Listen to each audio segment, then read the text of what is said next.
I mean, you're living in your mother's basement writing a blog on finance. Really, you should stay off the computer, son, and get a job. Seriously.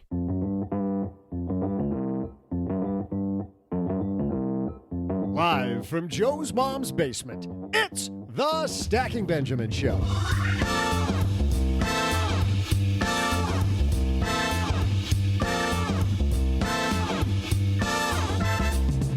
I'm Joe's mom's neighbor Doug, and today is National Leave the Office Early Day. Yet, here's neighbor Doug, again, opening the show. When you're as irreplaceable as me, you can't afford to take a breather. On today's show, not only am I here for you, but the guys are going to answer your questions with a little help from Morningstar's Director of Personal Finance, Christine Benz. Plus, where the heck is your stimulus money? Did you accidentally throw it in the trash? Unfortunately, chances are pretty good you did. We'll cover that mess during our headline segment.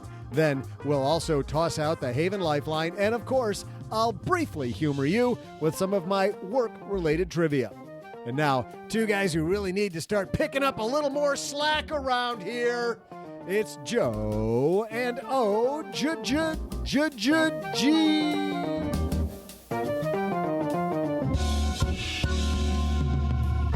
And here, just in the nick of time to pick up the slack, I am Joe Saul-Sehy, Average Joe Money on Twitter.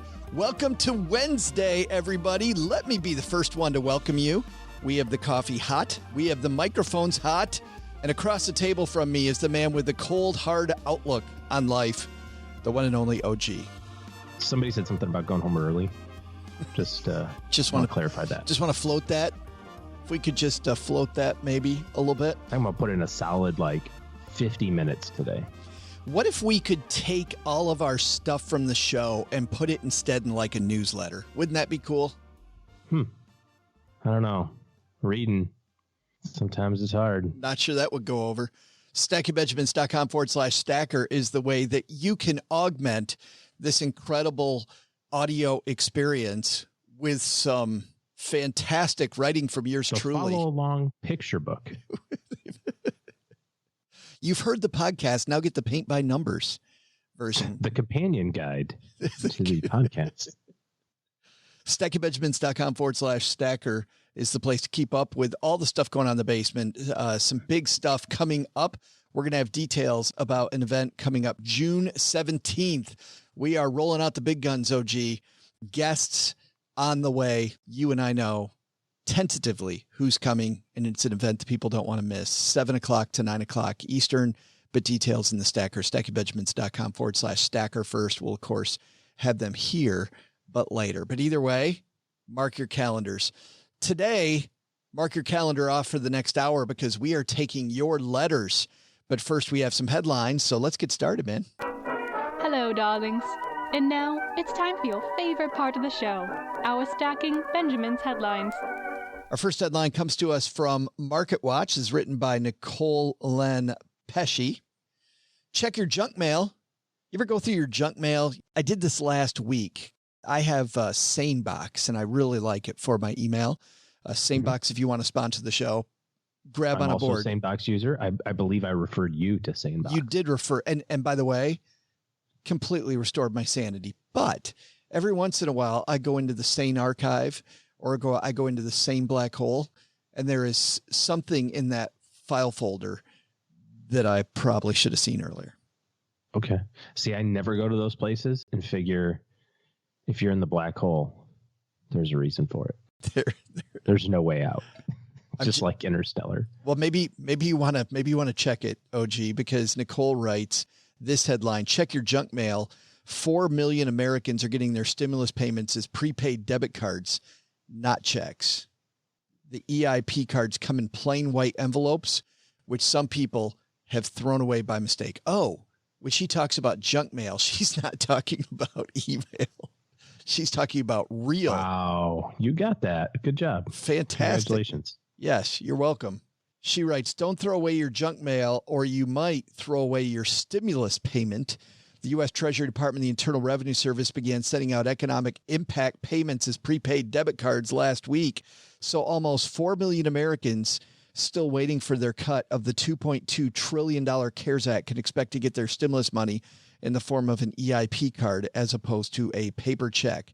Problem is, these Visa cards are being issued by MetaBank, the Treasury's financial agent, and delivered in plain envelopes from Money Network cardholder services, neither of which are familiar names for many folks. So you're going to get a note from MetaBank in an envelope that's addressed from Money Network cardholder services. What could possibly go wrong there? That's totally legitimate, right? I mean, yeah, you're looking at the thing going, I don't know that I want to open this. It's probably got arsenic in it.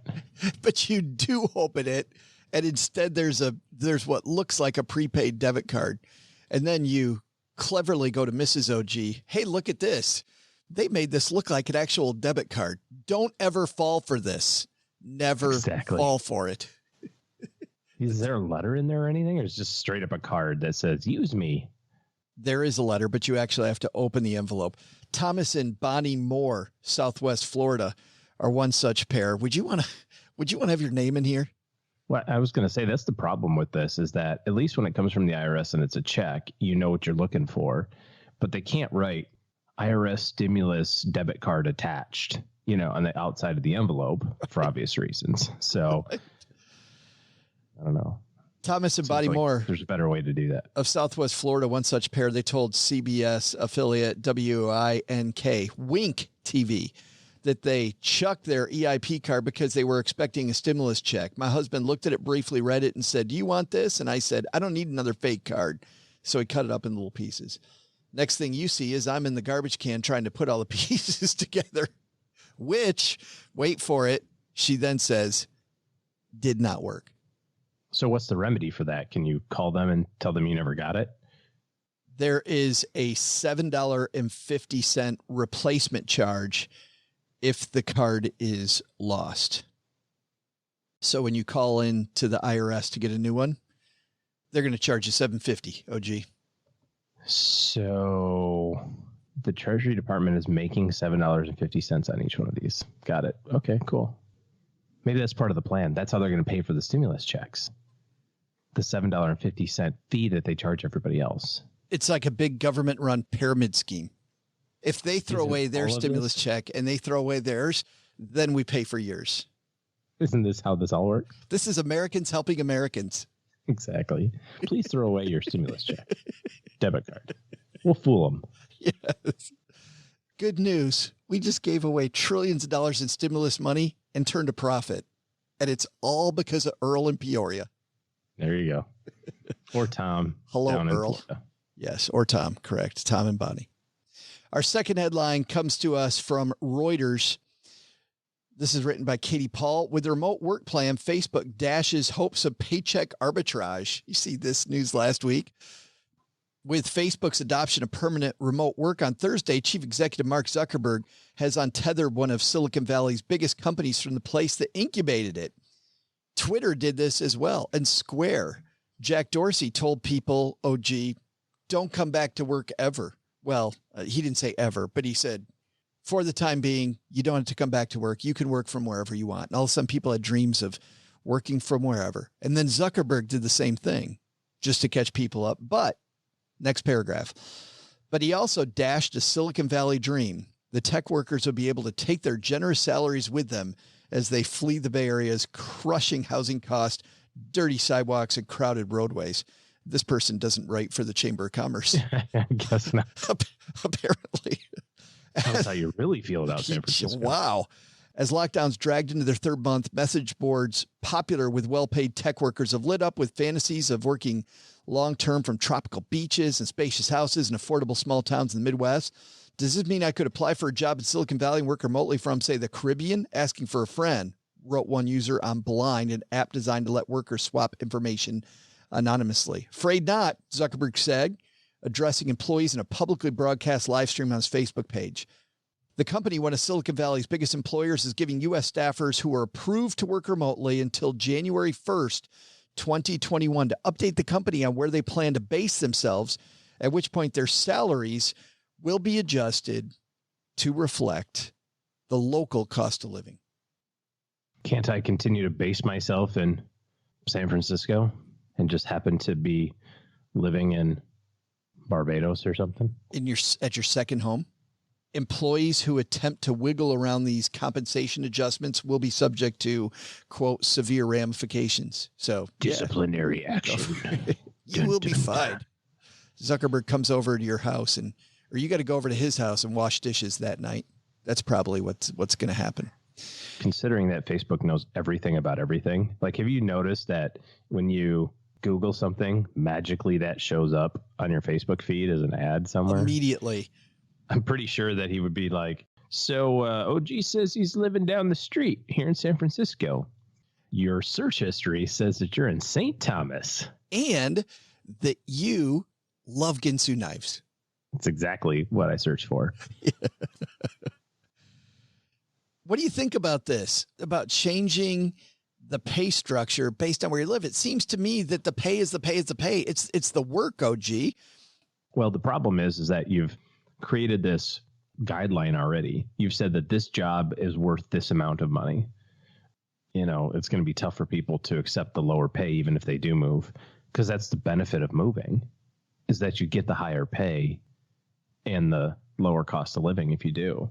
But by the same token, that's also factored into attracting talent to that area. So you have to pay a higher salary in San Francisco because of the fact that there's a higher cost of living and higher housing costs and that sort of thing. So if you don't have that, then your footprint in your organization also starts to shrink. And to be fair, I mean, as an employer also, I wouldn't want to be paying California employment taxes and California unemployment taxes and all the other taxes that go into being an employer if my employee lives in Nevada. I would want to pay the rates that are commensurate with whatever state they happen to be in. Probably New York and California are probably some of the highest for employers because they're the highest for individuals. So, you know, if all my employees decide to go move to Wyoming or Texas, where there's not any state income taxes, there might be a lower cost for me as the employer also. So shouldn't I benefit from that if you accurately represented where you are? And then if you get laid off, who are you going to call? You're not going to call the California Department of Unemployment. You're going to call the Wyoming Unemployment Office. So I need to have paid Wyoming to be able to take care of that. So it's not terribly exciting if you're one of these people that wanted to arbitrage it, but I think factually from a business standpoint, it's how it's got to happen. There are two things it says in here that tech workers are worried about. It says they fret. I love that word fret, about how the shift to remote work could exert downward pressure on salaries across the board. They worry about that, rightfully so. Second, though, they also warn that being far from headquarters could steepen the climb up the corporate ladder. I also agree with that. I think, what is that? Closeness makes the heart grow fonder, Mom says. I think it's the opposite of that, actually. I think it actually is. But I keep telling Mom she's got that wrong. Yeah. Like, Mom, she's I don't like, think I want to be really close. Like, no, you should go. But away. seriously, if you see somebody every day and they do a good job versus a person that you never see, you have no idea what their work ethic is. They could be working their butt off, but besides the results, you're not seeing them in action. I think it might be a little more difficult for the average human being to go, hey, I think OG deserves more money. If I only had a nickel for every time I heard that, I might have a nickel. But it's true. If you don't have proximity to the leadership, you've got to figure out a different way to do it. So I think definitely if you decide to move and work remotely, you have to have a PR plan. The bigger the company is too, or the more responsibilities your boss has, the more you have to have a plan about how you're going to be your own PR executive as well. I mean, to some degree, you're going to have to toot your horn. You're going to have to. There's no way around it. Now, make sure that you head back into the office from time to time. Yeah. Be seen. Absolutely. I think that's going to be lesson number one. As the world of work changes, you're going to need to think about how is the corporate ladder changing, and also just the world of how you work. How's that changing? That's a whole nother topic. But then second, get that white envelope from a company you've never heard of. Could be the government. It's probably money.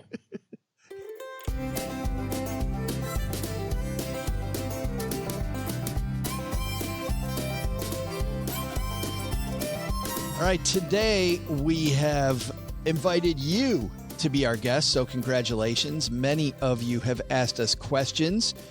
Man, did we get some great ones between questions written to us directly, questions that have come from our Basement Facebook group, and of course, we'll have the Haven Lifeline here in just a little bit. But let's kick it off, OG, with this one that I found very interesting.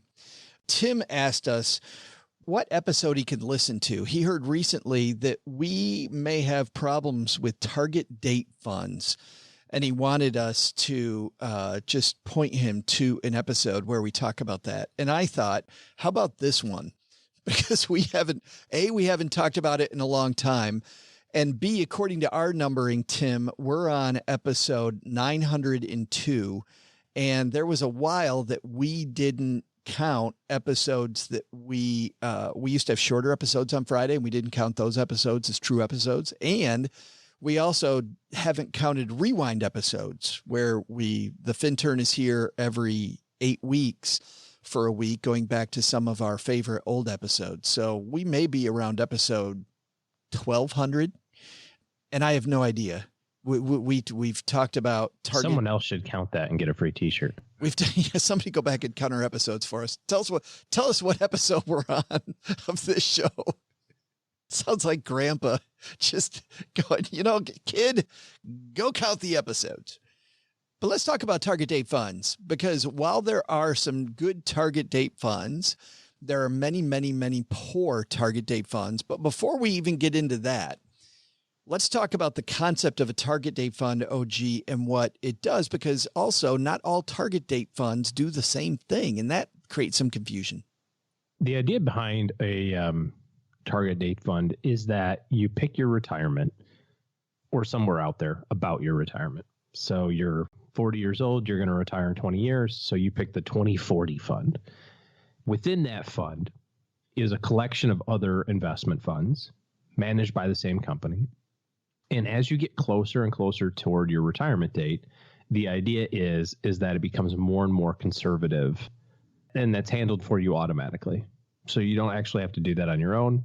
It's you're 50 now, you're 10 years from retirement. Now you're investing your money a little more conservatively, so that at age 40, your money represents some conservative estimate by this organization, whomever's running it, Vanguard or T. Rowe Price or Fidelity or whomever, whatever they determine is the right allocation for a then 60-year-old. So you can think about it like it's getting more conservative year over year, and you don't have to do anything. It's a collection of a whole bunch of different stuff, one single line item, so it's kind of easy to deal with. And that's kind of the structure of it. I see people diversify these by saying, I've got a 2030, a 2040, and a 2050 fund. Bam! Like, okay. Right now, a 2040 and a 2050 and a 2060 fund are all exactly the same, pretty much, right? So okay. It's like you've got CDs at 3 different banks and you think you're diversified. And they're all at 2%. Right. Yeah. But that's the problem with them, is that a couple of things. Number one, probably inefficient. So there are some companies out there, people write in and go, well, but what about Vanguard? I love Vanguard. Okay, fine. Vanguard, fine. Well, what about iShares? I love BlackRock. Okay, fine. BlackRock. But there's plenty of companies out there who aren't iShares or Vanguard who have target date funds. And likely they're in your retirement plan. That's where they go. They have to have what's called a qualified alternative. If you don't pick a fund to invest your 401k proceeds in, the company picks it for you. And so that they don't have to even try to think about it, they list off, like, I'm going to have 10 target date funds, and I'm just going to pick one closest to your 65th birthday for you. Traditionally, this is the place where funds go to die. So when an investment company has an investment that's not performing well or isn't attracting a lot of assets, usually what happens is they merge that fund with another fund. This is one of the things that they'll do, is they'll merge it into a target date fund.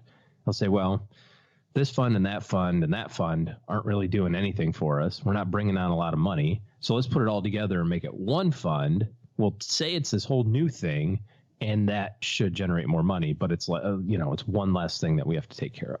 So you've got cost on top of cost, fund to fund. So that's issue number one. Issue number two is that it's generally the crappier of the stuff, because if the guy could attract or the gal could attract good money on her own, she's not going to be stuffed in a target date fund, probably. It kind of reminds me of, in the book Kitchen Confidential by Tony Bourdain, just a brilliant book, by the way, that talks about his career as a chef. He would talk about how any fish that was too bad to eat, where he couldn't serve it on a platter, they would turn it into a salad and serve it at the Sunday brunch. The target date fund for a lot of families is the Sunday brunch of investments. Yeah. And that doesn't make it bad. It's just not awesome. Right. The thing that I hate most about it is this. It assumes that at age retirement, you need to be fully conservative as defined by whomever. And we hear these rules of thumb like, well, when you are 50, you should have 50% of your money in fixed income, or when you're 60, you should have 60% of your money in fixed income, or your age minus 10 is what should be in fixed income, or whatever. I so vehemently disagree with that for a whole host of reasons, namely which, if you're 60, you still have 40 years to live. And I get that you need money a year from now and 2 years from now and 5 years from now, but you also need money 30 years from now. And the only way that you can outpace inflation is if you have investments and stuff that outpace inflation. Fixed income simply doesn't do it. So if you're looking at your investment portfolio and you're 60 or you're 50 or you're 70 and the vast majority of your money is in fixed income, you will run out of money. It's just a simple fact because inflation is going to eat your lunch. And it doesn't seem like it because it's the death by 1,000 paper cuts.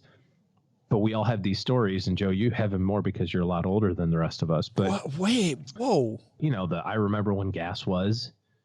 We can't use that one very much anymore because gas is really inexpensive right now. But milk's a good example.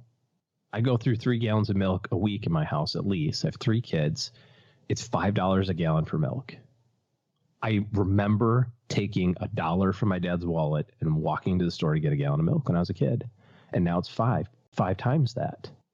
That's an example of inflation, and that's going to continue forever. I mean, you don't see it because it doesn't feel as bad, but when you buy a new car, what do you get now? There's no 36-month car payments. People don't do that. People do 72-month car payments, 84-month car payments. Why? Because that keeps the payment in a reasonable number, air quotes reasonable, $500-$600 a month. But it makes you pay for it for 7 years because you're buying a $70,000 car. If your money is invested in things that are not going to outpace inflation, you eventually lose that game. And I will even submit to the fact that you may not lose that game, but other people in your family will. And if you're sitting there at 70 years old with more money than you could possibly need, and you've calculated it all out, and you're like, hey, I'm good. Why wouldn't I be conservative at this point? I don't have to take any risk. I want to grab you by the shoulders and shake you around and go, are you kidding me? What a great opportunity, because you don't need the money, that you can in fact be more aggressive and, set up future generations or charitable organizations or whatever. If we get a little technical about this, there are 2 types of target date funds. One type completely, and I know how much you love this phrase, lands the plane at that date. The other type to accept it a little bit more, as I've used the word glide slope in normal conversations lately. Yeah, but you use it appropriately, not as an analogy. I do. Yes, because nothing OG likes doing at a party more than going, so the glide slope of so I'm flying my plane. Did I tell you I fly my plane?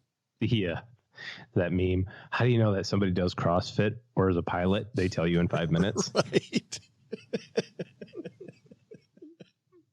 It's so or rides a Peloton bike. You're right. So I'm on my Peloton. It's part of my CrossFit workout just before I fly my plane.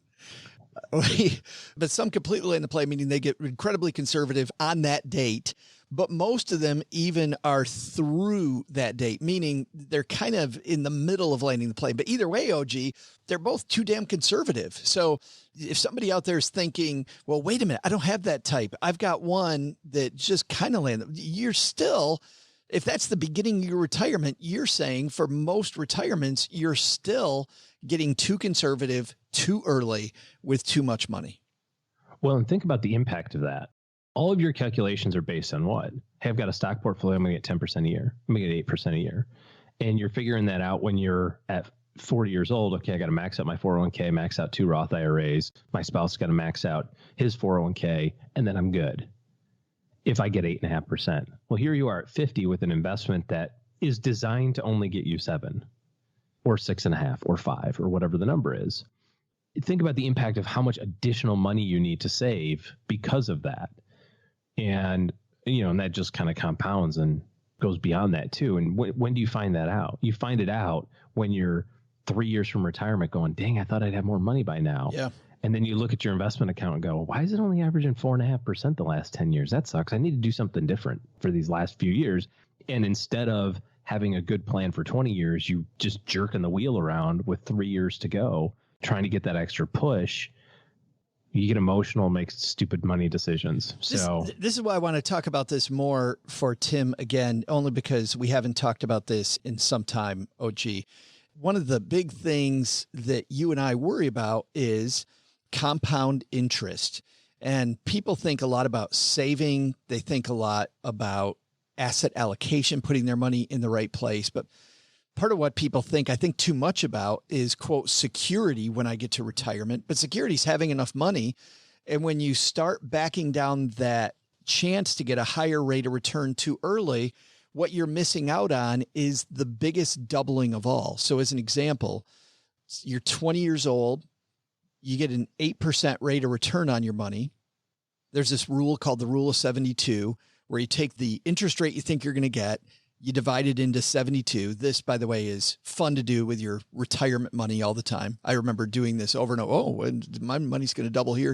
Look at how much money I've really saved. So if you've got $10,000, let's say at, I don't remember what age did I just say? You said 20. Okay. 20 years old. Let's say you've managed to save $5,000 by the time you're, which would be fantastic, right? $5,000 by the time you're 20, and you get an 8% return over time. Divide that into 72. That means it's going to take 9 years for your money to double. You haven't saved $5,000 because by the time you're 29, that money's doubled to $20,000. And at 38, it doubles again to 40. At 37, it doubles again to 80. 47. At 47. Thank you. Math on the microphone. Me good. Using fingers. Be not good. At 56, it doubles again. We're at $80,000. And now in a target date fund by 56, if you've based that on 60, a lot of the time they are landing the plane. So that doubling might not even have happened that got you that double. But think about how big relatively then the next double is, right? That takes you from, tells my last number, 80? 80, yep.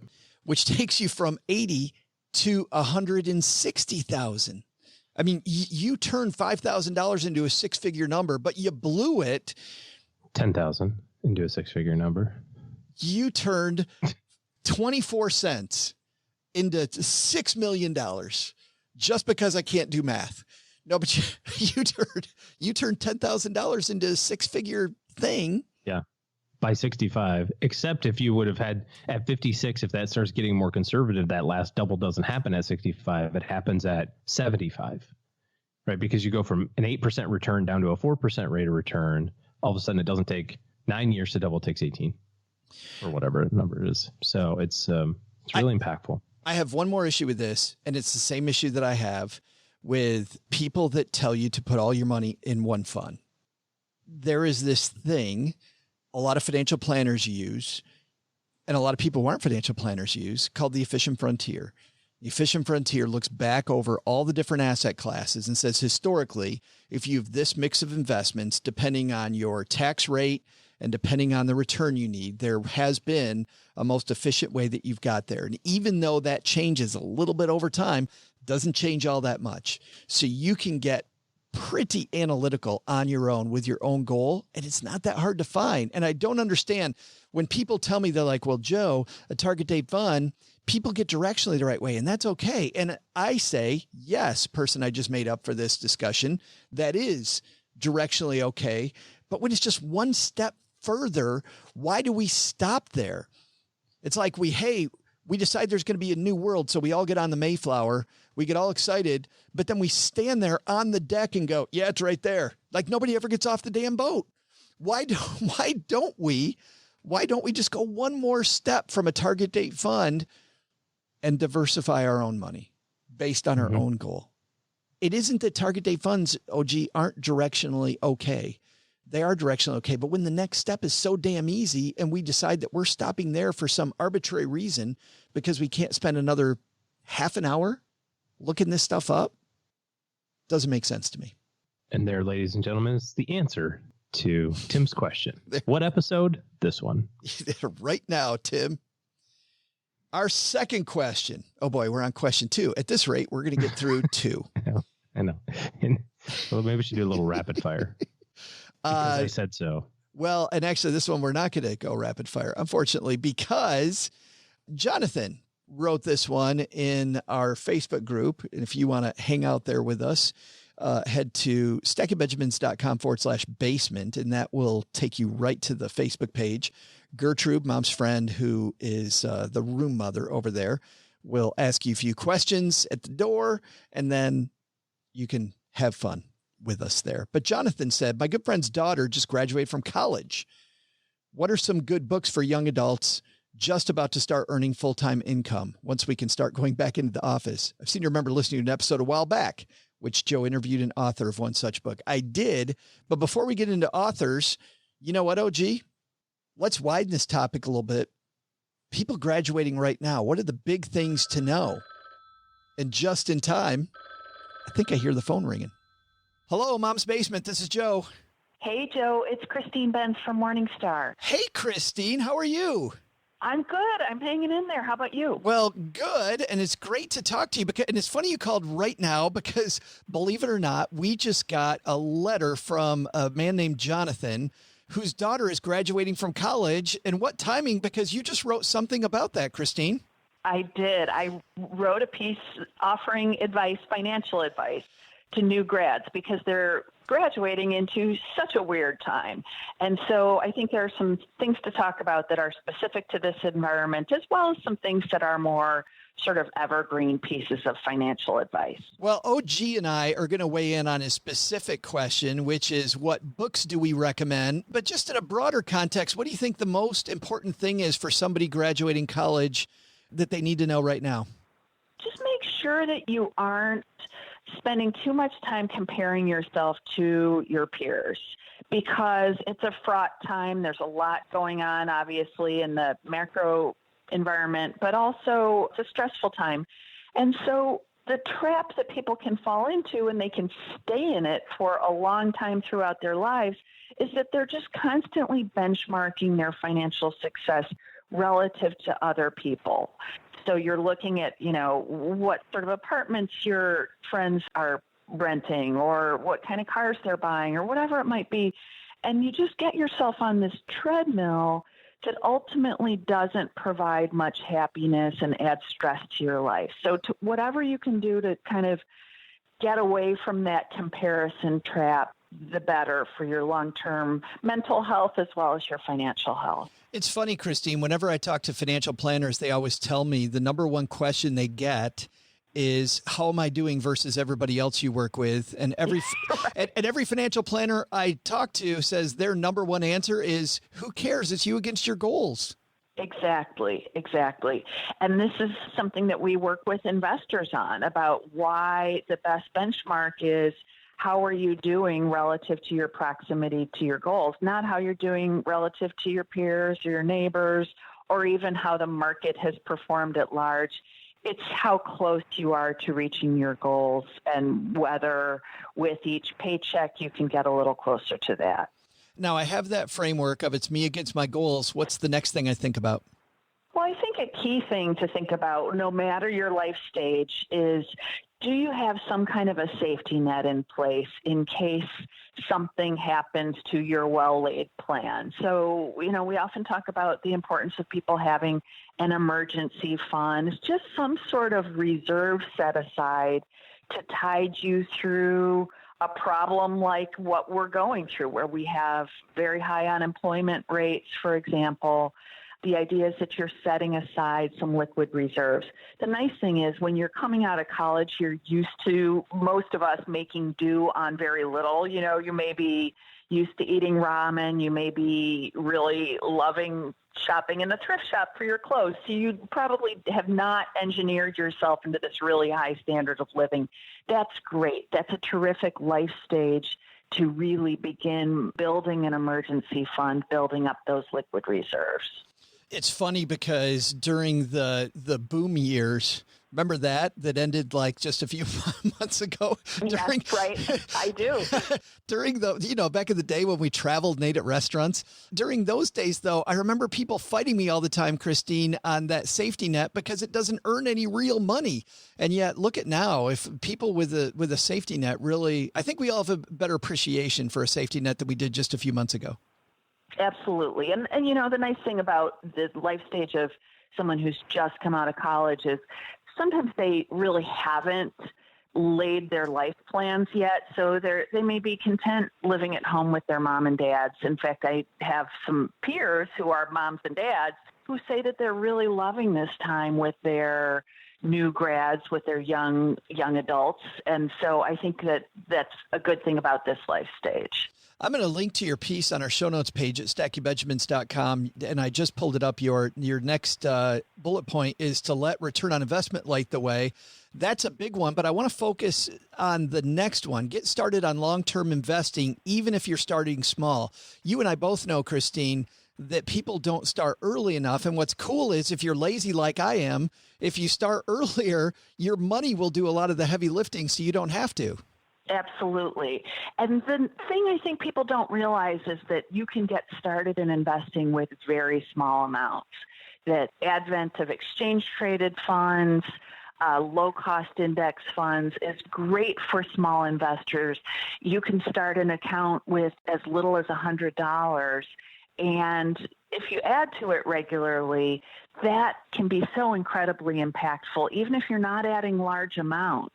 So if you've got graduation gifts, for example, and you don't need the funds immediately or you don't need all of them, what a great idea to open an account, potentially a Roth IRA if you have some earnings, some income, and get that money working for you. It's much more impactful than if you, say, wait a few years until you feel like you're on better financial footing. If you can get those money, get the dollars working as soon as possible. When I'm investing, especially in these long-term investment spots, what do you think a good starting allocation would look like? Where should I maybe think about and not think about, just in general, without getting into specific funds? Well, I think you want to let your goals light the way. So if you're investing for really long time horizons, so if you have a time horizon of like 10 years or something like that, I think a good core index tracking fund makes a ton of sense. You can buy a fund that owns all of the stocks in the world in a single shot. And so I think that diversification is the way to go. If you have shorter term goals, so if you're thinking, well, I might want to buy a house within the next 5 years or something like that. In that case, you'd want to be more conservative. You'd probably want to think about just maybe a short-term bond fund or maybe some sort of a balanced fund because your goals are closer at hand. Yeah. What do you think about during this uncertain time in the labor market with so many people unemployed, foregoing maybe getting a job and instead looking at more education? What are your feelings there? Well, I think you want to balance it. The thing that you want to be careful about is really sticking your neck out and taking on a lot of debt in an uncertain environment. But I do think that sort of the young years right after college are a great time to invest in additional human capital.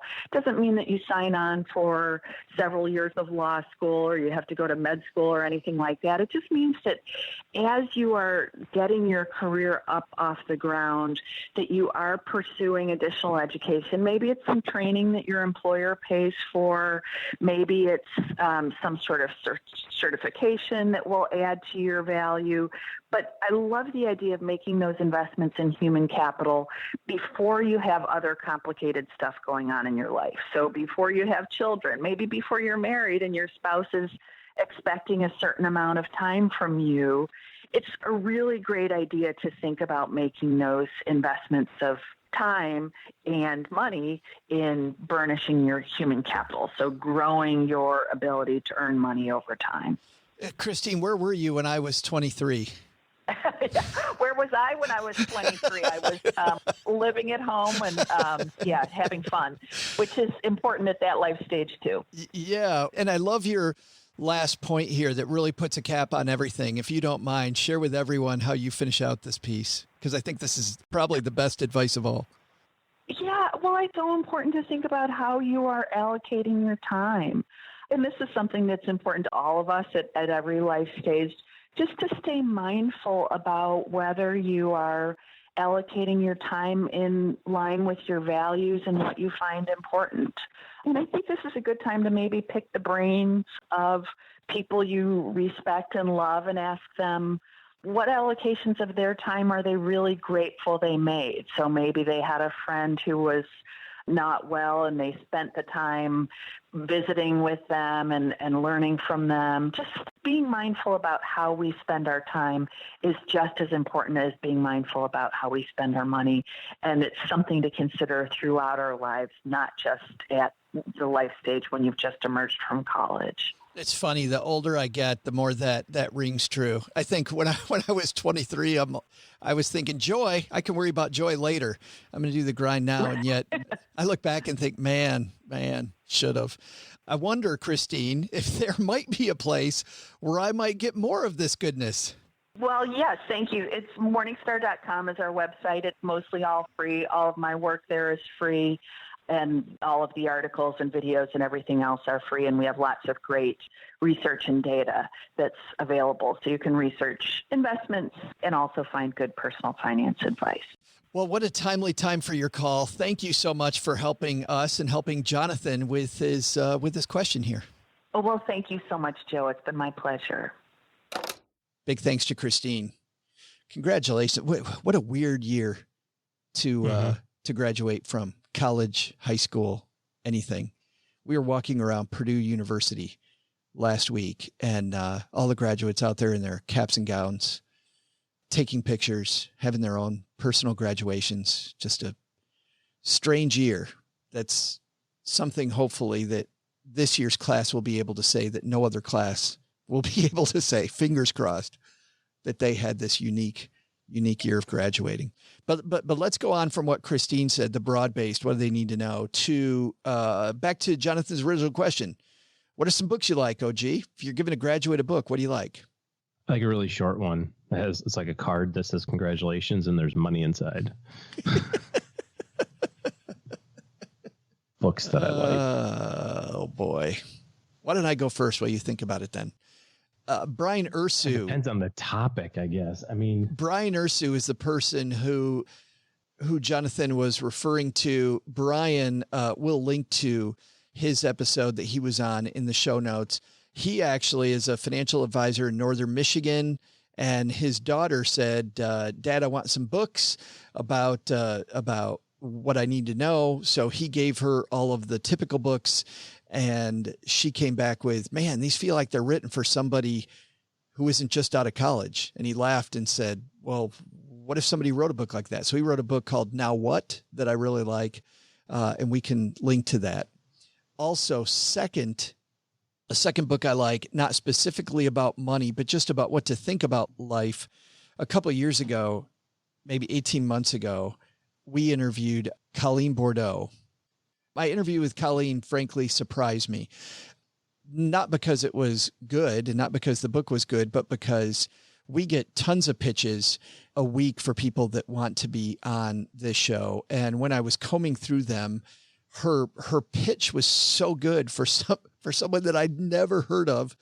And then I requested the book, and I thought when I requested her book that it wasn't going to be that great, and it blew me away. And it's called Am I Doing This Right? And it's this great wisdom for people just out of college. OG, pretty much about everything. So if you just want somebody who is wise beyond their years, I really like Colleen Bordeaux's Am I Doing This Right? My kids, when they graduated from college, they were attracted by two different books. My son loved our friend Scott Trench's book, Set for Life. It talks about how to accumulate your first $10,000. And then in the middle, it talks about how to get to your first $100,000. And then the end of it is how to get to $1 million. And it's 3 steps. And my son still lives by that book. That has been his guide. My daughter was very attracted to Aaron Lowry's book, who's also been on the show a few times, Broke Millennial. That is much more a guide to living a frugal life with money, realizing that what you earn and what you spend are two totally different things, and having just a good head on your shoulders about money. If there's anybody that has a great head on their shoulders about money, it's Aaron Lowry.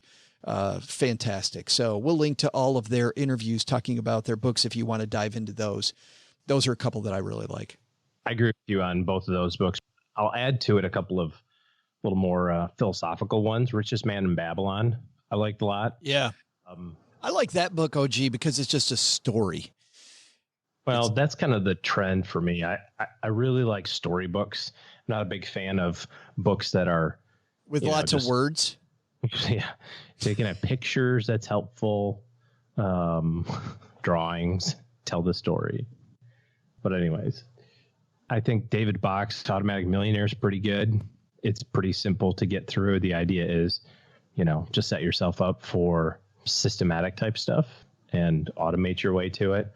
I obviously disagree with you can make yourself a millionaire by not drinking coffee, but I understand the premise behind it.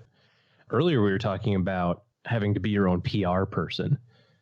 There's a book that I read years ago called Brag by Peggy Klaus. It says how to blow your horn how to toot your horn without blowing it, which is, I think, nice. Is a cool turn of phrase there. But it's, it's just how to weave your accomplishments into the story so that it doesn't sound like you're being boastful.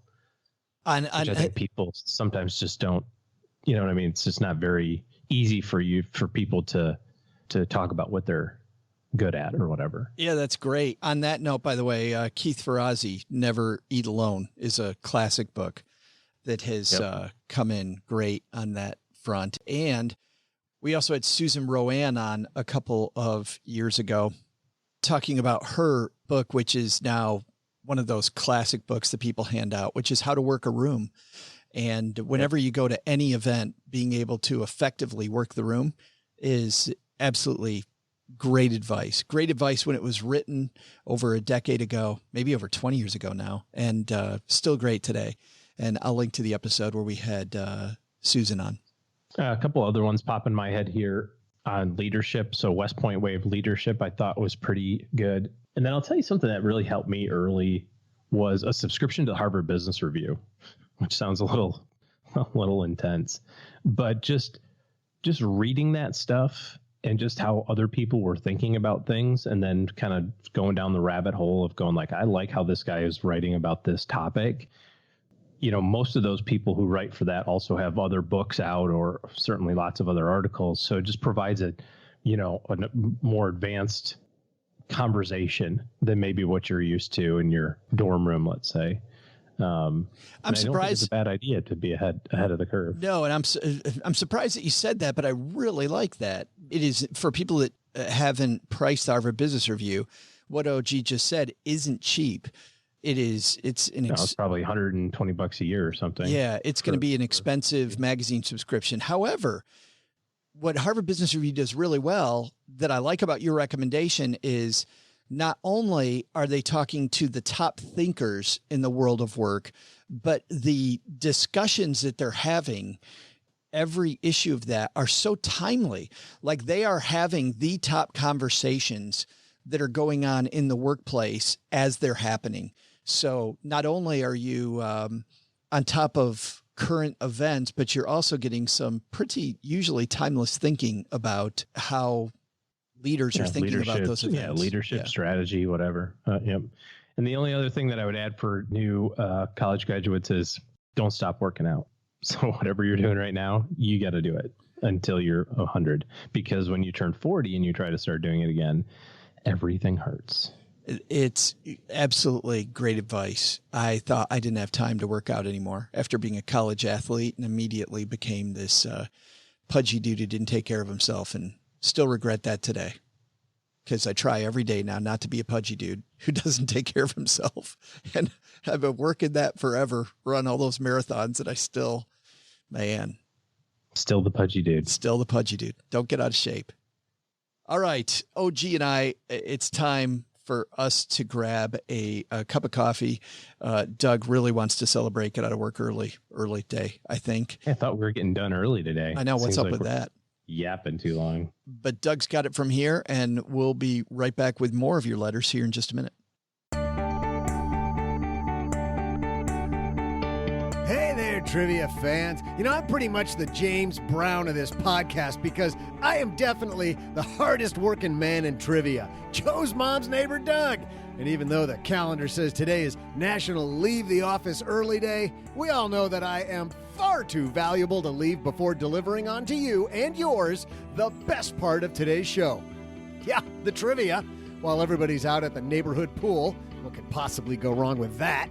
I'm here making sure Americans and Americans abroad and people who want to be American, and I guess even those people who maybe never thought about being American for that matter, you know, and maybe even those who thought about it but maybe got distracted along the way.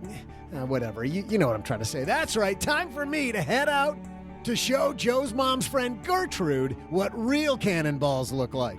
But first, today's question is an important one because we all wonder how often people really leave the office early. How about this? How many hours does the average full-time American work per week? I'll be back with your answer faster than I'll be cannonballing into that pool.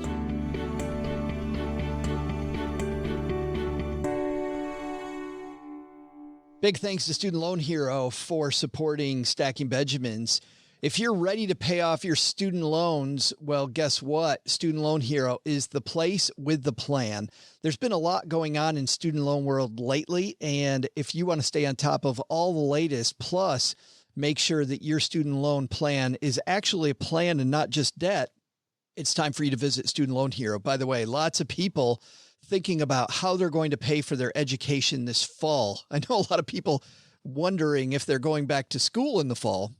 But if you do end up with either Zoom classes or classes, some type of class from home, or if you end up back on campus, you want to make sure that you have all the calculators, all the products, you've gone through all the quizzes, you've read all the must reads around student loans to help you successfully navigate the student loan landscape. So whether you're looking at income-driven repayments, Parent Plus loans, defaults and delinquencies, forgiveness, lower payments, refinancing, any of the financial calculators around how to best pay student loans, head to studentloanhero.com for more. That's Student Loan Hero when you're ready for a better plan around student loans. Hey, trivia fans. Joe's mom's neighbor, Doug, here. And I've just been thinking about today's trivia question. How many hours does the average full-time working American work per week? And I was just doing the math, and it appears no one works as hard as neighbor Doug. Yeah, but you knew that. I mean, Joe and OG, they take hours off to either like go fly a plane or go to Disneyland or play board games and talk about them nonstop, which means if you've been paying attention, it's yours truly who's really the only person keeping this show on the rails. Like all the times they don't finish their Netflix episodes, who finishes for them? Me. Or what about that time they didn't finish that Mario Kart level? Yep, me, score another one for me. And then there's the required 2-hour daily nap I got to take just to stay fresh. And there's 3 hours of TV time so I can, do research and stay up on current events. Come on, people. Seriously, have no idea how I do all of that in a day. Which brings us back to today's trivia question, which was how many hours does the average full-time working American work per week? And according to data from the recent survey, the average full-time employed American works 47 hours per week. 4 in 10 workers reported logging in at least 50 hours a week. Yeah, sure, it sounds like a lot, but they still don't have a leg to stand on compared to my 70-hour work weeks. I really got to wrap this up because my union says it's time for a nap.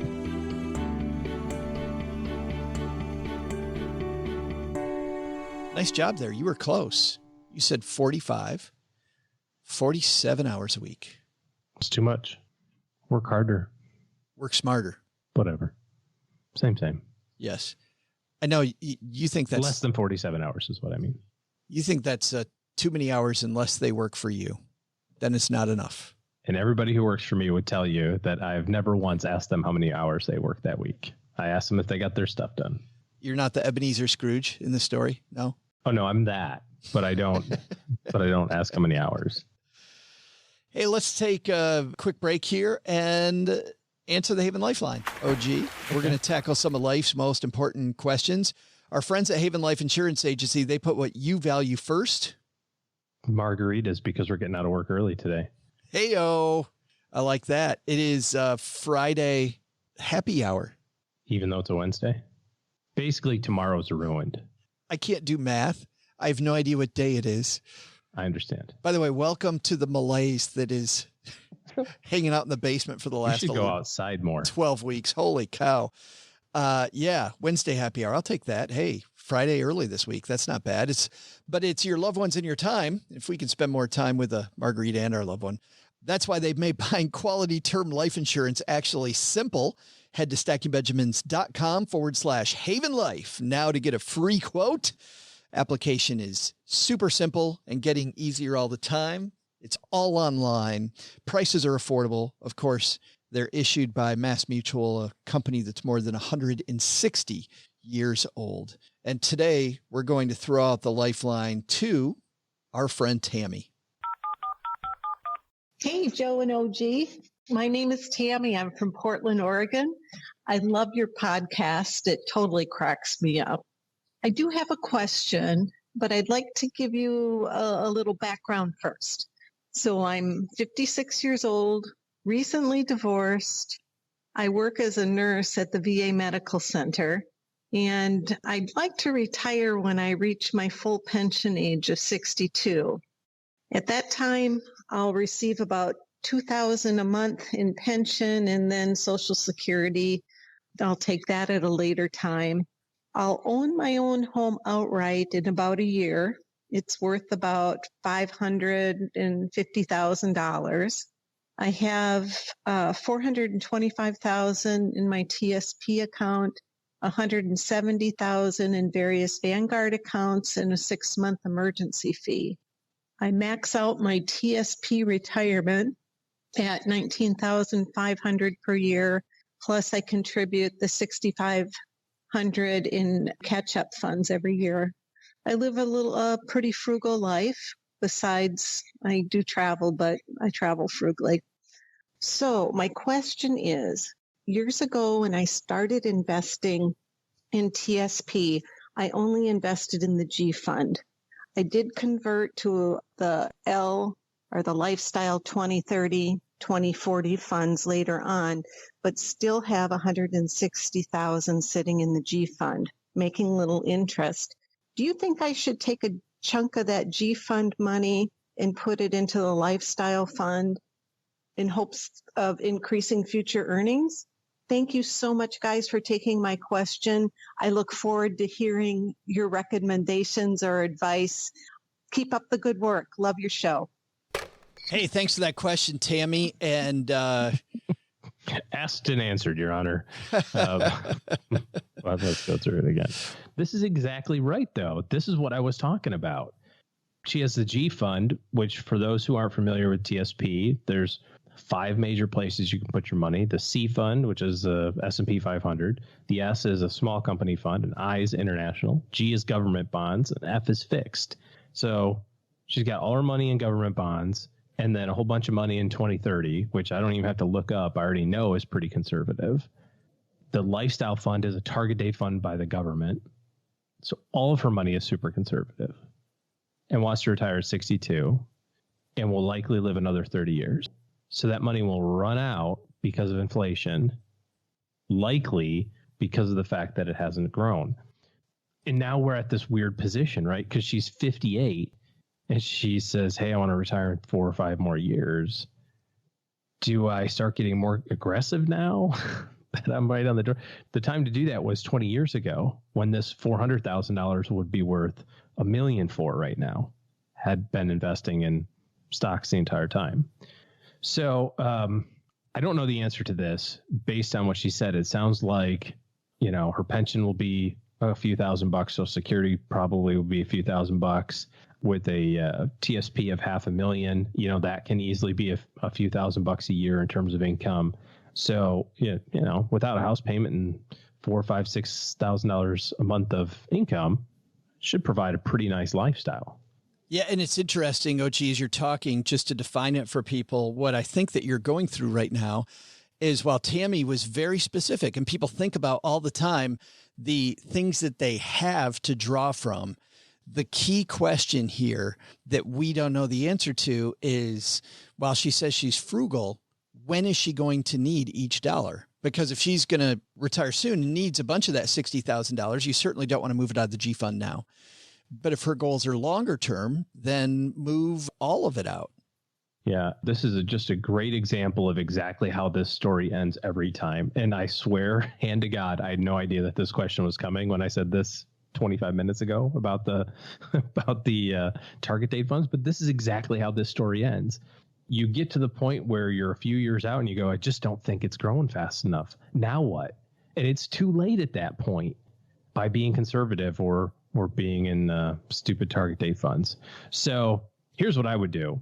I would say that in all likelihood, assuming that your cash flow is, when you say frugal, you and I are talking about the same thing, maybe $4,000 a month, and your Social Security and pension will cover most of that. And then this money is going to be designed for when your lifestyle costs increase beyond what the increases of Social Security and your pension will be, probably flat. So there's probably not any increases with that. But eventually you're going to need to draw from this investment portfolio. But hopefully that's not for a period of time. And if that's over 10 years from now, I'd say this money needs to be invested in equities, just like you would have if you had a 10, 20, 30-year time horizon, because you do have a 10, 20, 30-year time horizon.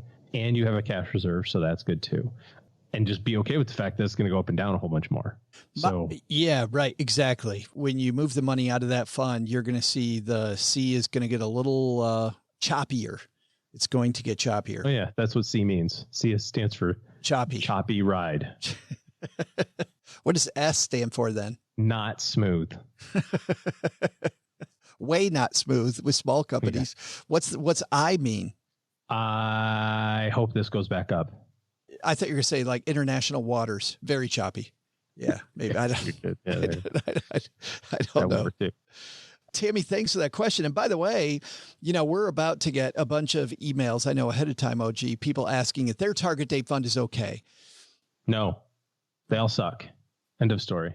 But here's the thing. Remember, there's two different problems. There's the problem that they get too conservative too soon, and there's the problem of fees. I will say, much like OG opened up the argument by saying, listen, the Vanguard fund's fine. The BlackRock one's fine. I believe the Fidelity one is fine. On the cost side. On the cost side. Also, the TSP one on the cost side, absolutely fine. Correct. On the cost side. Still wouldn't use it. But on the cost side, you're good there. If you've got a question for the show, there's one thing that's different about Tammy's question. Everybody else's that we're talking about today, Tammy called in with hers. And because she called the Haven Lifeline, guess what? We are sending her the Greatest Money Show on Earth t-shirt.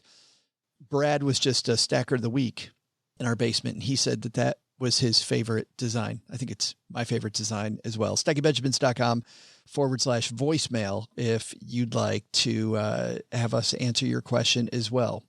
Let's get back to the mailbag, though, OG. We had this question from Peter about refinancing. You know, OG, rates are low, and he asks this question. My current rate is about 3.8%. It's a 30-year mortgage. Would it make sense to go after a 2.5, 15-year if I can get it? Yes. Do we have to add more color commentary to that one? Just go for it. I think I would, because people are more interested not in the yes or no. I think they're interested in how you think about that. Well, I think you have to think about this from the perspective of whether or not you want your house paid off. There is very real truth in the idea that you should borrow money at a very low rate and invest money at a very high rate, and arbitrage is the difference. But I can also tell you that not having a mortgage payment is also pretty awesome. So there's a balancing act in there, and you have to decide where the balance is right for you. Because interest rates have gone down so much, it's become very attractive to do this 15-year program. And I don't see why people don't do that, because you're giving up years and years and years of house payments. and buckets full of interest. Even if you said, hey, I'm going to keep my loan the way it is, but I'm going to pay it off over a 15-year period. Just by having the 15-year mortgage at lower rates is going to save you tens of thousands of dollars. If you're going to do the whole, I'm going to borrow money for 30 years, refinance it, but I'm going to invest the difference, I salute you, but I can tell you how this ends. You don't actually end up using the money for your house. So if it's important for you to pay your house off early, you can't do it any other way than just having a higher payment.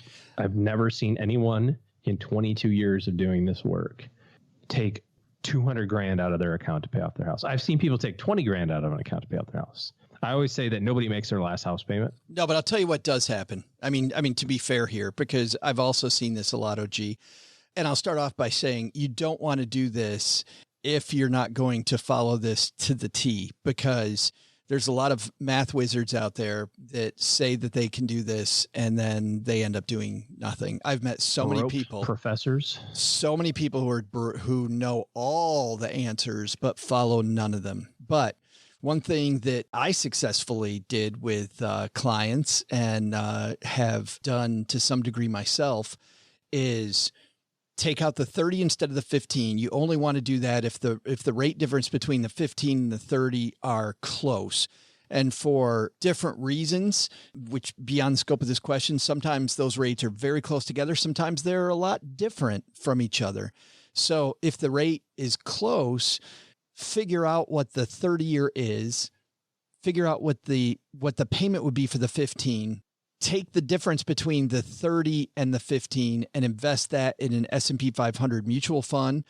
Just like OG said, that way over time, historically, by the time you reach 10, 12, 13 years, that money's grown much faster than the interest rate that you paid out on the mortgage. Historically, it used to be a little bit better before the tax law changed because you could also keep a higher tax deduction. So that worked in your favor for most Americans. Now that's gone because the standard deduction now has become what most people use on their tax form. So you're not itemizing anymore.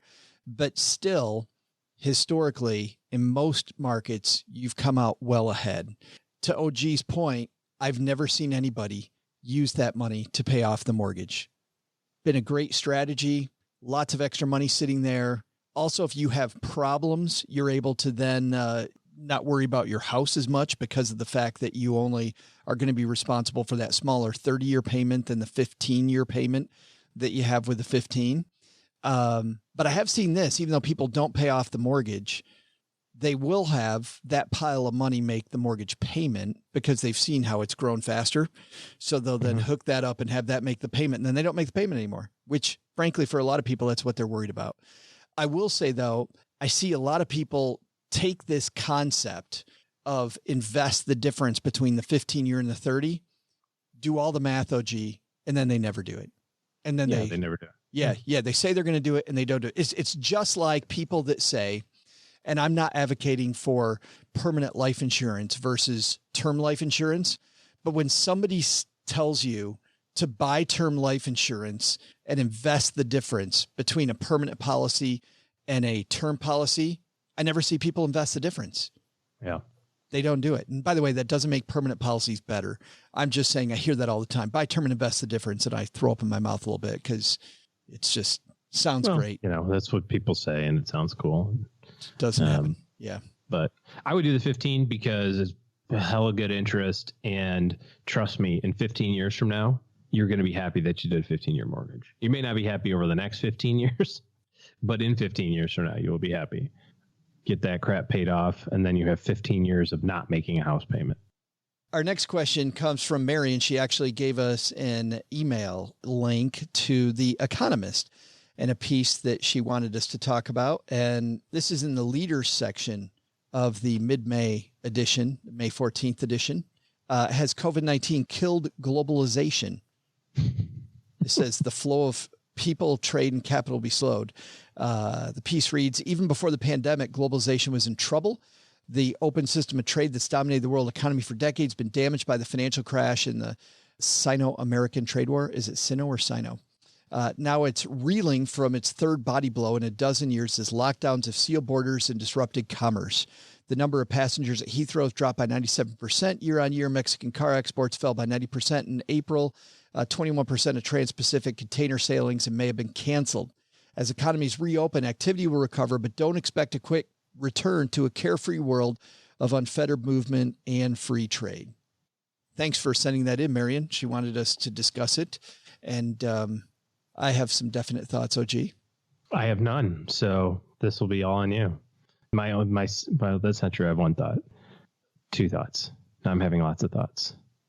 Why bother yourself with this? That's my first thought. Which was my thought. If I was still a financial planner like you are, I would have clients bring this stuff to me and say, hey, this is what we need to worry about. And then I take that piece and I say, this is important stuff, but I'm going to set it over here. And let's talk about why you're not saving enough money. Because of these things, there's one that we can control. Number one, we can control how much you save.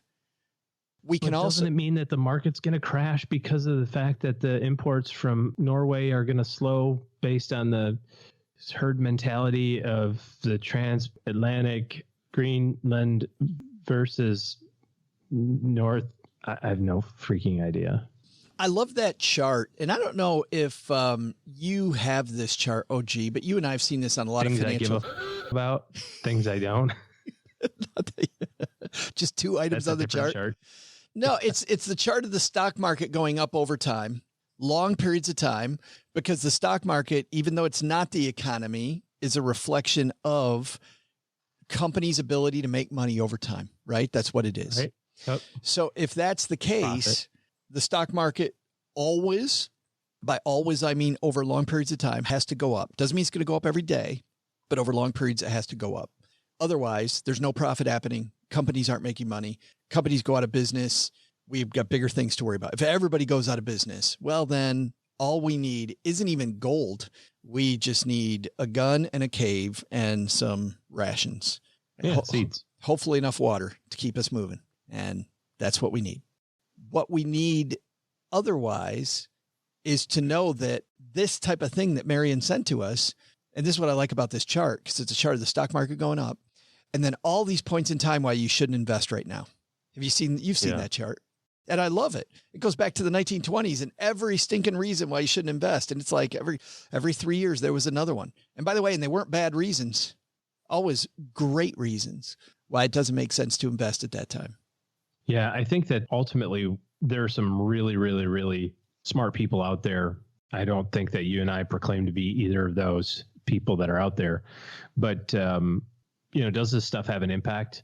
Sure, maybe. I don't know. But the real question isn't how does it impact the global economy? It's how does it impact you? And I believe so strongly in the fact that people are going to continue to figure out a way to be profitable in whatever shape or form they need to be profitable in. The really smart people in this world are running the really big companies, and their only job is to make money. That's what they're trying to figure out how to do. And if you think that that's the case, then why wouldn't you invest? And you're right. It might not go down, might not go up today, but at the end of the day, that's the only thing you can control out of all of this. So thanks for that question, Marion. I do think a little differently, don't you, OG, if it affects your income stream. If your income stream is based on globalization, that's what your company does, where your income's coming from, well, then I think differently. In terms of your portfolio, I agree with everything we just said. But if I'm working at the five and dime store downtown that hasn't served its customers all that well, and Walmart just moved into my little town, yep, probably need to be thinking about that. Yep. So whole different discussion there. And that's just diversifying your income streams, right? Always thinking about where's that golden goose, my income stream coming from, and how do I make sure that it keeps going. So thanks to Marion. By the way, thanks to everybody who's left us questions. That's going to do it for today. Hey, thanks to you for hanging out with us again today. On Friday, we're going to have some more fun, fantastic roundtable discussion about a recent blogger piece. That's what we do every Friday here on the show. Plus our Friday FinTech, where we take you through some of the cool new technology that helps you work with your money better. And finally, most finally, If you feel like, you know what, it's time for the recovery and I want to be faster at the recovery and better at the recovery and make sure that all my ducks are in a row, OG and his team are taking clients. So to see how they can interface with you and your current team, head to stackingbenjamins.com/OG for more. All right, that's going to do it for today. Doug, finally letting Doug go. Take it from here, man. What should we have learned today? Besides, we had too long of an episode on get out of work early day. Yep, sure thing, Joe. I'll tell everybody what we should have learned today. First, take a lesson from our headline. If your child somehow makes it out of college with some money from their 529, then you have some options with that money. Second, take a lesson from Christine Benz from Morningstar. Looking to help a graduate? Help them think long-term. Sure, there's lots of short-term worries, but the quicker you build a foundation, the better off life will be for them. But the big takeaway? According to Joe, not all of my reported 70 hours count as work. He says, get this, I work 24 minutes a week. Ha!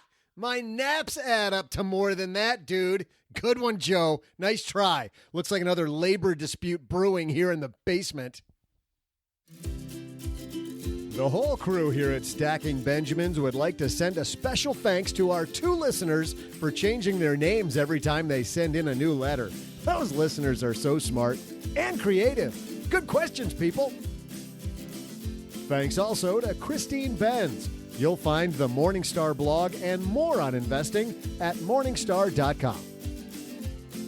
This show is created by Joe Saul-Sehy, produced by Taylor Stevens, and engineered by the amazing Steve Stewart. Online, visit us on Twitter at SBenjaminsCast or on our Facebook page. I'm Joe's mom's neighbor, Doug, and I'm a lot deeper than you realize. In fact, sometimes I just stand in front of my mirror and reflect. SB Podcasts may receive payment on the show from sponsors and guests in the form of books, giveaway items, discounts, or other remunerations. That's a big word. There's no way you take advice from these dorks, but like Joe's mom always says, don't take advice from people you don't know. This show is for entertainment purposes only. And before making any financial decisions, consult with a real financial advisor.